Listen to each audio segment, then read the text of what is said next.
সব পিঠার মধ্যে দুধ পুলি পিঠাটা অনেক মজার আর অনেক সহজও। কিভাবে চলুন দেখে নেই। এখানে কিছু টিপস আর ট্রিক্স শেয়ার করব যেগুলো ফলো করলে খুব সহজেই দুধ পুলি পিঠা তৈরি করে নেওয়া যায়।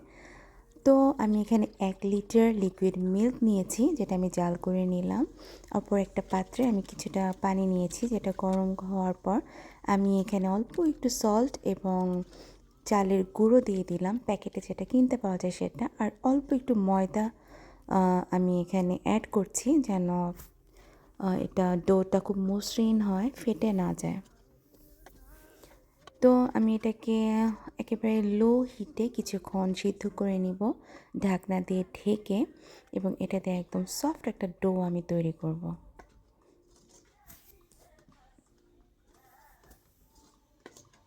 এটাকে নেড়ে চেড়ে ভালো মতন মিক্স করে নিলাম। তারপর আমি এটাকে ছড়ানো একটা পাত্রে ঢেলে নিচ্ছি। আপনি দেখতে পাচ্ছেন আমি কিছুটা খেজুরের গুঁড়ো কেটে রেখেছি এক সাইডে, যেটা আমি আমার শিরাটাতে ইউজ করব। আমার সফট ডোটা রেডি। আমি এখন এটাকে ঢাকনা দিয়ে ঢেকে কিছুক্ষণের জন্য রেস্টে রাখবো, যেন এটা ড্রাই না হয়ে যায়। তারপর চলে যাচ্ছি আমাদের মিল্কের কাছে। এটাতে আমি এখন কিছুটা পাউডার মিল্ক ইউজ করব, যেটা আমি 2 ভাগে অ্যাড করব। প্রথমবার অ্যাড করার পর নেড়ে চেড়ে মিক্স করে তারপর আবারও আমি পাউডার মিল্কটা ইউজ করছি। এই অবস্থাতে যখন মিক্স হয়ে যাবে, আমি খেজুরের গুড় যেটা কেটে রেখেছিলাম সেই গুড়টা এখানে দিয়ে দিব। ভালোভাবে মিক্স করে আমি এটাকে জাল হতে দিব, ঘন হবে আমার মিল্কটা। ঢাকনা দিয়ে ঢেকে রাখলাম। চলে গেলাম আমার সেই ডোয়ের কাছে। তো ডো থেকে আমি ছোট ছোট করে বল বানিয়ে নিচ্ছি। এখানে আপনি কিছুটা টিপস ফলো করতে হবে, যেটা হচ্ছে যখন আমি ডোগুলো বানাবো তারপর আমি এটাকে শুকনো চালের গুঁড়িতে গড়িয়ে নিব, এবং আমার হাতটাও আমি চালের গুঁড়িতে একটু মেখে নিব, যেন এটা ইভেনলি স্প্রেড হয়, আমার হাতের সাথে লেগে না যায়। এবং যখন আমি ফিলিংটা এখানে অ্যাড করব, ইউজ করব, তখন খেয়াল রাখতে হবে যেন এজগুলোর সাথে লেগে না যায়, তাহলে আপনার এটা মুখটা খুলে যাবে, লেগে থাকতে যাবে না।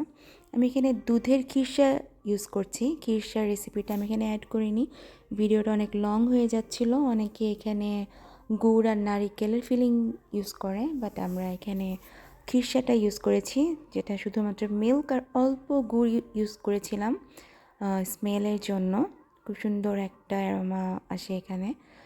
তো খিরসাটা আমি আগের দিন রাতে করেছি, সেদিন আমি পাটিসাপটা পিঠাও করেছিলাম। দুধ পুলির খিরসাটাও আমি রেডি করে রেখেছিলাম।